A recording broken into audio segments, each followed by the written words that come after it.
Okay, hello everyone.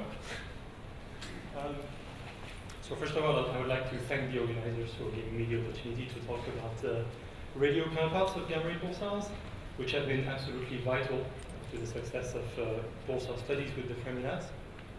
So thanks to Pablo, we just had a review of blind searches directly in the lab data. I'm now going to present radio observations of these new pulsars and of other gamma ray pulsars in general. But first of all, I thought it would be useful to start with a reminder of the status of pulsar observations with the Fermi-LAT, and in particular of the different categories of gamma ray pulsars. So we've already seen that slide already, actually, but let's do a quick reminder. So here is a map of the sky as seen with Fermi-LAT after 3 years of mission and with energies above 1 GeV in galactic coordinates. And so with the different gamma ray pulsars detected so far represented as colored symbols. So the categories are the following. We have roughly a third of young radio and/or X-ray pulsars detected in gamma rays using radio and/or X-ray ephemerides. Those are represented as green circles for the new detections, and egret pulsars are represented with sign crosses. We have another roughly a third of young pulsars again, but detected through direct blind searches of the lab data. These are represented as white squares in this plot. And finally, another third of millisecond pulsars detected in gamma rays using radio ephemeride, so all radio pulsars. So currently, the total population of gamma ray pulsars currently amounts to 117 objects, which is an order of magnitude increase over pulsar observations by the CGRO instruments in the 1990s. If we represent those pulsars in the classical PP dot diagram, what we see is that, unsurprisingly, pulsars detected in gamma rays, they are represented as colored symbol here once again, they tend to populate the upper left part of the plot corresponding to the highest E dot pulsar, the highest spin luminosities E dot pulsars. Or in other words, the pulsar that we detect in gamma rays are the most energetic ones. But if we look more closely at the regions of high E dot pulsars, we see a number of these black dots, high E dot pulsars that are currently not detected in gamma rays. So these pulsars may be either too distant for the lab to be able to detect them, they may lie in regions of intense background, or they may simply be bright gamma ray pulsars with gamma ray beams that do not intersect our line of sight, making them undetectable in gamma rays. Okay. So gamma ray pulsars represent the largest category, the largest class of galactic gamma ray sources. But the Fermi-LAT detects many other types of gamma ray sources. So the second point source catalog, the so-called 2FGL catalog, lists a total of 1,873 sources, including a majority of blazars and other active galactic nuclei, also globular clusters, gamma ray binaries, etc. And roughly a third of these so-called unassociated sources which are not associated with sources known at any other wavelength. And these unassociated sources are very interesting because they could hide currently unknown pulsars. So if we look at the properties of these unassociated sources, so this plot here shows the variability index. So the variability index is a measure of the variability of the gamma ray flux as a function of time for these gamma ray sources, as a function of the curvature of their spectra. What we see is that the unassociated sources, represented with black dots on this plot, a large fraction of them tend to populate the same part of the plot as the gamma ray pulsars, known gamma ray pulsars represented here in blue, with low variabilities and high curvature significances, as opposed to the AGN branch here. So these unassociated sources with clear pulsar-like properties are very interesting because they're likely to hide currently unknown pulsars. Before I go any further, I should mention that quite a lot of efforts have already been put into trying to classify these unassociated sources using different statistical approaches or analysis approaches. And if you're interested in this, I encourage you to go take a look at these papers by Ackermann et al., D et al., and Mirabal et al., 2012. Okay, so one strategy for finding new pulsars with the LAT is to do direct blind searches of the LAT data. I won't go into the details of it because we we've just had a nice review from Pablo. But just going straight to the conclusion, after 3 years, after almost 4 years, we now have 36 young pulsars which have been discovered through these direct blind searches of the lab data, all of them being normal, isolated gamma ray pulsars, and very energetic with E dots above 3×10⁻³ per second. So now, with all these discoveries, one important question to answer is whether these gamma ray pulsars are also seen in radio. The existence of radio emission informs a lot about the emission geometry in the magnetosphere of these pulsars, but also helps determining the dispersion measure, and in turn determine the distances to these pulsars, which are of course very important. So after these discoveries, several large radio telescopes around the world made deep radio follow-up observations of these sources, which has resulted in the detection of 4 of them and possibly 5. So 1741 minus 2054 first detected in the archival data from the POX multi-beam survey, but later confirmed with the GBT. J2043 plus 4127 also detected with the GBT. Later on, J0106 plus 4855 detected with the Green Bank telescope. And 1907 plus 0602 detected with the Arecibo telescope. And also possibly the detection of 10 aligned sub-pulses of the pulsar 1732 minus 3131, detected at the Gauri-Bidanur telescope in India at 34.5 megahertz, detections which remains to be confirmed by low frequency telescopes. Okay, so now if we look at the radio fluxes of all these radio detected pulsars, okay, so here we have a plot of showing the fluxes at 1.4 gigahertz as a function of the E dot with the population of normal radio pulsars. What we see is that 2 of them have extremely low radio fluxes in the order of a few microgensky, so comparable really to the faintest previously known radio pulsars. And so with the radio detections, we could derive dispersion measurements, and in terms distances and then radio luminosities. And if we plot these radio luminosities here with the rest of the normal radio pulsar population, we see that for 3 of the 2 we have extremely low radio luminosities. So Fermi really made the discovery of these objects significantly easier, and for all the other gamma ray pulsars that are undetected in radio, it really begs the question of what radio faint means.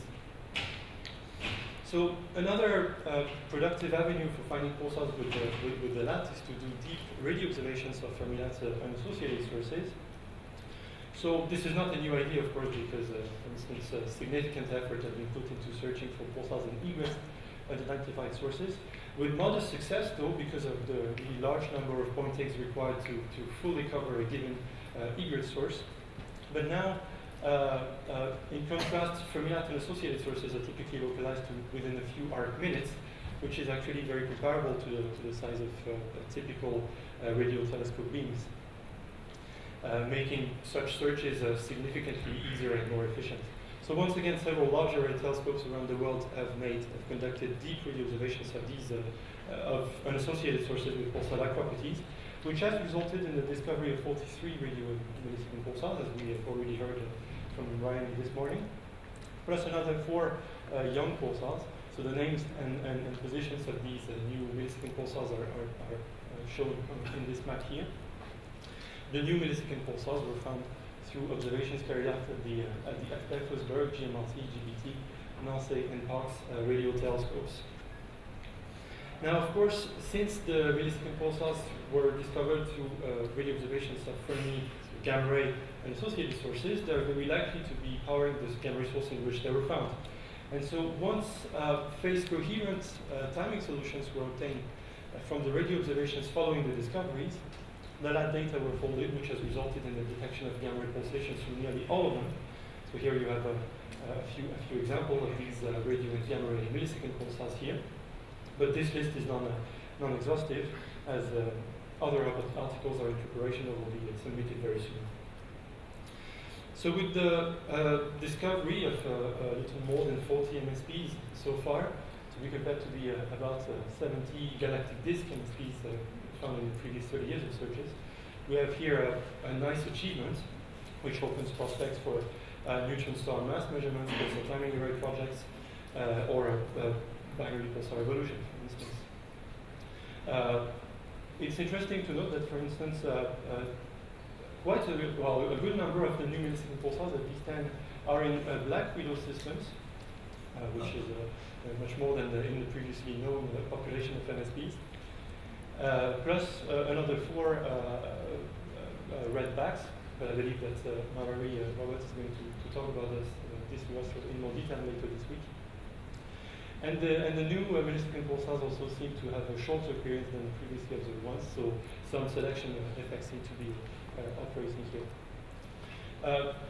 It will be important to continue to observe Fermi-Latin associated sources to try and find new MSPs. Re-observations are also important to prevent ourselves from the effect of scintillation, eclipses, interferences, etc. And interestingly, actually, if we look at the fluxes of gamma ray millisecond pulsars also detected in radio, so this is radio flux and this is gamma ray flux, it seems that radio and gamma ray fluxes seems to be relatively uncorrelated. So actually, faint gamma ray and associated sources may be bright radio pulsars. So this opens good prospects for future radio searches in unassociated sources.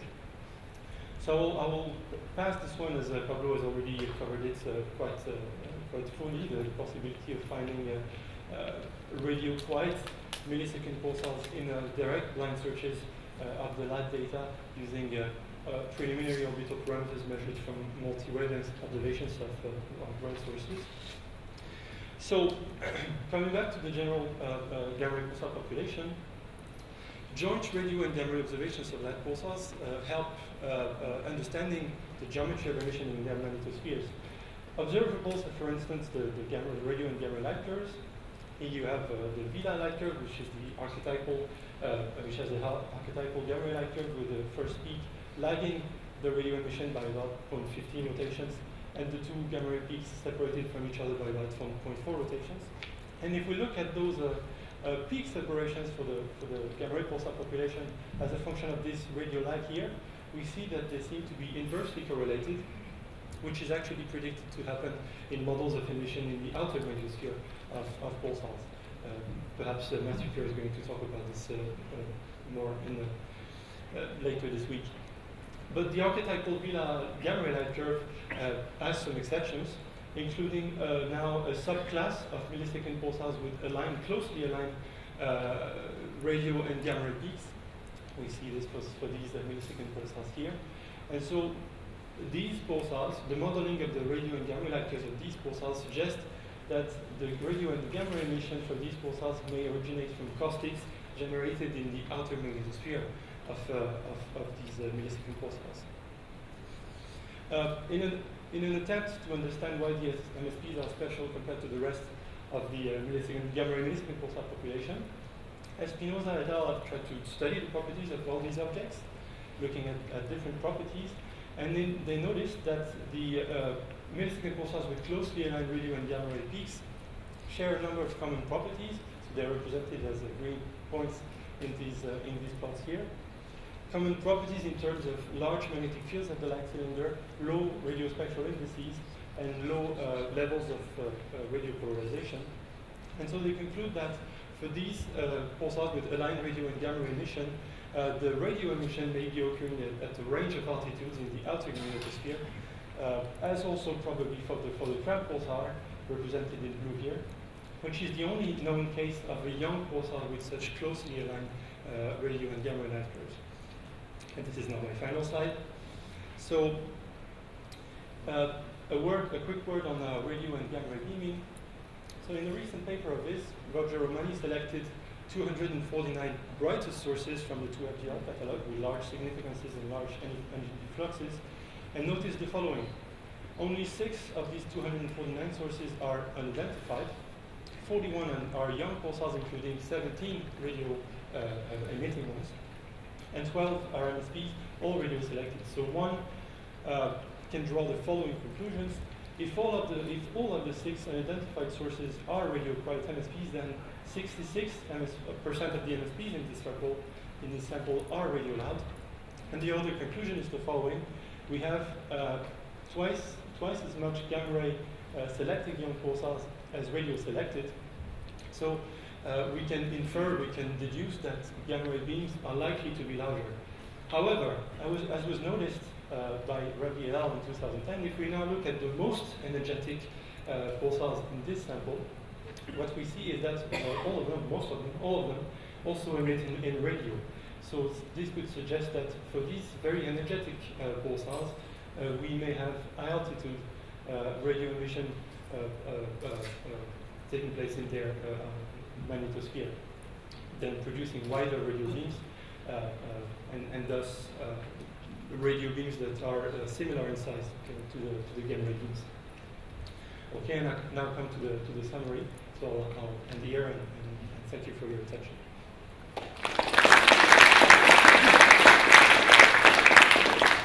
We have time for several questions.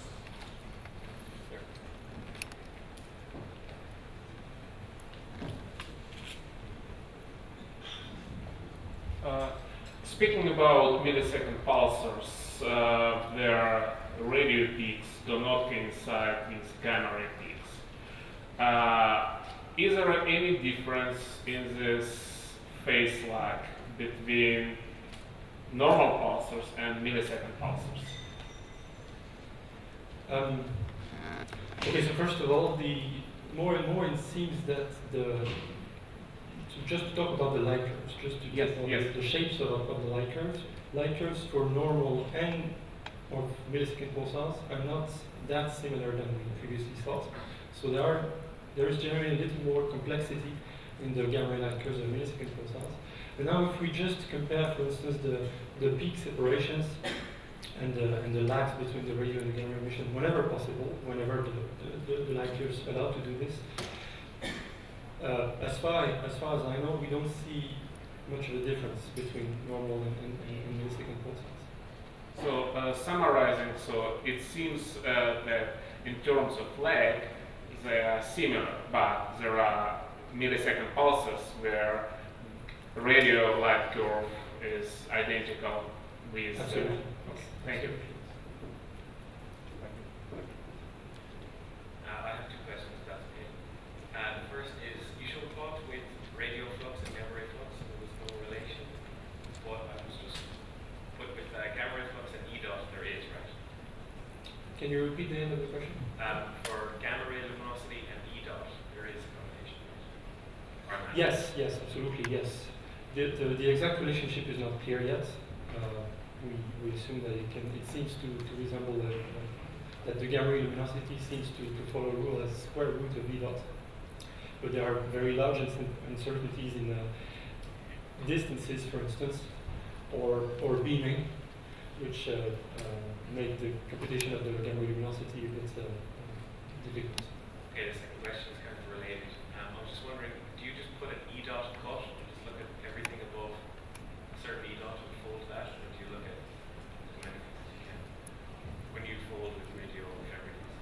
So actually, originally, yes. Originally, we used to have a criterion based on E dot, the pulsars we searched for, simply because we couldn't get radio ephemeris for an infinite amount of pulsars. So originally, we had a list of about 200 pulsars with E dots larger than 10 to the 34 per second. But now we have detected pulsars down to a few 10 to the 33. So we have increased our sample of pulsars. Ephemeris. Now searching for pulsations from any type of pulsar. Okay, one last question.